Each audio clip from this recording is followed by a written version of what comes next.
திமுக MP ராசா எம்ஜிஆர் குறித்து தவறாக பேசியதை கண்டித்து அதிமுக பொதுச் செயலாளர் எடப்பாடி பழனிசாமி தலைமையில் போராட்டம் நடைபெற்றது. இந்த போராட்டத்தில் பேசிய எடப்பாடி, அதிமுக தொண்டர்கள் வெகுண்டு எழுந்தால் திமுக எம்பி ராசா தாங்குவாரா என கேள்வி எழுப்பியுள்ளார்.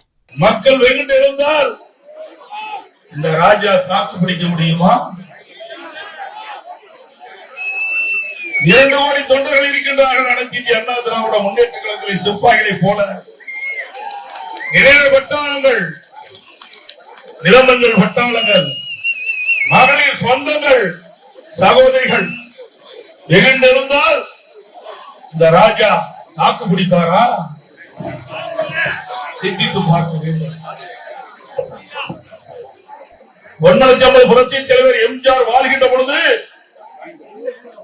அனைவரையும் வாழ வைத்த பெருமை நம்முடைய தலைவரை சாரும். கருணாநிதி குடும்பம் கடனில் தத்தளித்துக் கொண்டிருந்தது. அந்த கடனை அடைக்க வேண்டும் என்று பொன்மனச்சம்பல் புரட்சி தலைவர் எம்ஜிஆர் இடத்திலே கோரிக்கை வைத்தார்கள். பொன்மனச்சம்பல் புரட்சி தலைவர் எம்ஜிஆர் அந்த கோரிக்கை ஏற்று